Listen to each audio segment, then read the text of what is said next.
All right, guys, I'm back. I've been gone for a little while. If you guys haven't checked on the community tab, I didn't make it to the track. Got kind of screwed up, injured my hand, got some stitches in it, and kind of screwed me up for the season. But that's not going to stop us from, adding more stuff to the car and getting it ready for next season. Now, as you can see, I got myself a BMR parachute mount and a shroud parachute, and I'm waiting on my little flag. They basically me a locking tab, look kind of like that. To put this on, but I'm going to show you guys how to install a parachute on your S197. I also have the Jegs parachute handle kit, which is going to be mounted inside the car. I don't know where I'm going to mount it yet. I'm thinking about mounting it next to the shifter. I'm also thinking about mounting it maybe up there on the roll bar. I don't know. Don't pay attention to that seat. It's just there just to be there. I just moved it out of the garage. But yeah, let's get into it.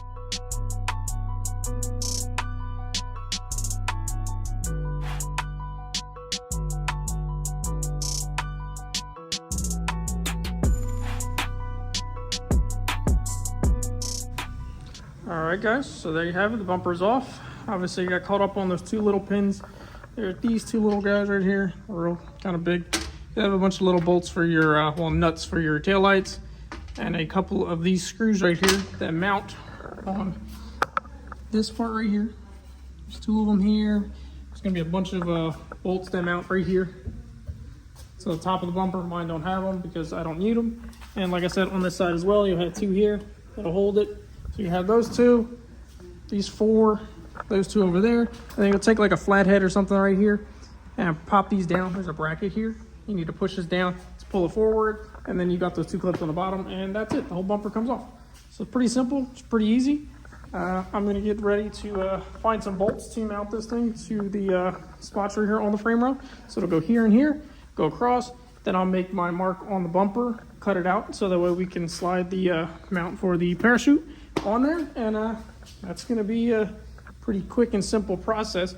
I am going to end up spraying this part of the mount black because I don't like how it looks and it doesn't match the rest of the car. The rest of it I'll probably leave red because it'll be behind the bumper, and the only one who'll know will be me, you, and whoever else watches this video.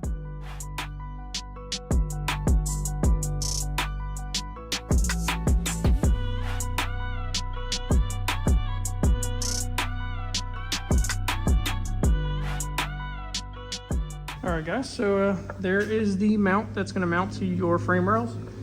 It's pretty simple, pretty easy. I have already dismounted the parachute to get this thing ready to spray black, it's sitting in there obviously. So let's get this thing shot, get the hole marked, get that license plate off, get your hole saw out. I'm pretty sure it's going to have to be, I have a 2-inch hole saw bit. This isn't really 2-inch, I'd say this is more like 1-inch, but I'm pretty sure this part has to stick out too. So a 2-inch will cover this whole area. Make sure you get a nice blade, make sure it's nice and straight. And what I would do, or as anybody would do, they would put a little paint here, just so that way when you put the bumper on there, it'll leave a nice hole, nice match or something like that. So you can mark it from the inside, then drill out or out and drill in. Just, just to make it nice. Or you can put a little bit of grease here. And like I said, just make the imprint and then take it off, drill the hole, slap it back on, and then you can put your parachute on. And basically it's real simple and real easy after that. We're almost done, and I've only been doing this for maybe 10-15 minutes. So I ended up putting a little bit of grease there. Like I said, you can see it a little bit. Kind of, yeah, you can see the grease. All right, and then you can see when I put the bumper on, it made a mark. So now I know I have to drill my hole.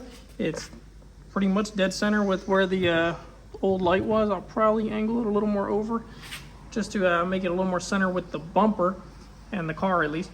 And yeah, we're gonna get this hole drilled out, and I've already got the mount over there sprayed up in black. It's gonna be pretty simple, pretty easy, and catch you guys in a few seconds. All right guys, so the bumper's on and the parachute is mounted, as you can see. Now guys, I wanna make sure that you guys remember one thing that I've always started doing now, and I should have been doing it forever. Put a little Loctite on everything that's important. Obviously, all this stuff is important.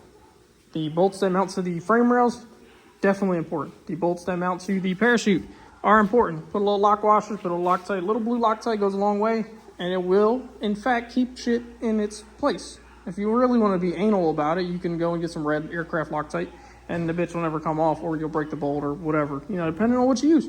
But this is how it looks. I'm going to do a little YouTube magic and get this all finished up, and there you guys go. This is how the BMR parachute mount looks, all mounted up on your car. Now you have the option to flip this bracket to make the parachute sit higher, nicer and closer to the wing, or lower where you don't have to cut the hole in your, basically your license plate.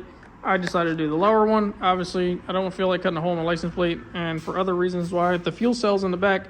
I would like to be able to get my hand to the key easier than having this shoot right here in my face and like having to go over and around, you know? It's just a pain in the ass, okay?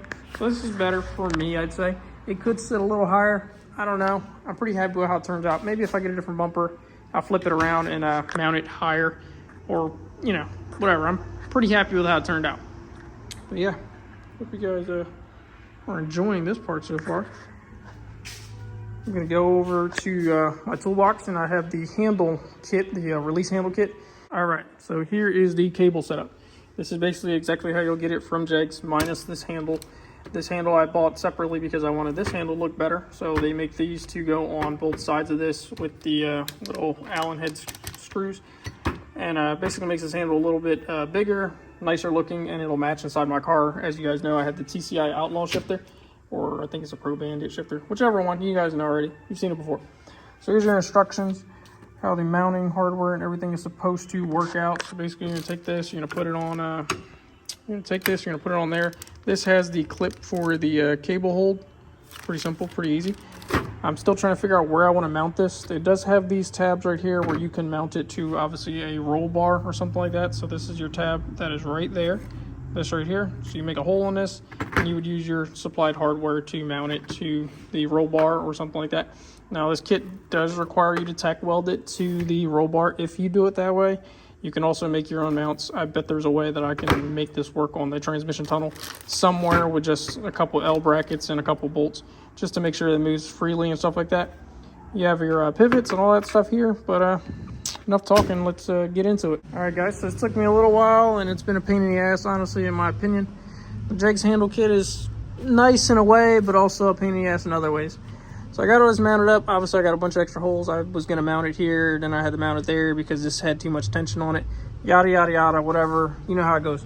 But that's how it looks from the passenger side. I have the cable running here, down and through the center. I'm gonna zip tie this up all nice and P-clamp it to the trans tunnel and just do it the right way and nice way. I have not run it all the way out to the trunk to the parachute yet because the cable is 16 feet long and I probably only needed about 6.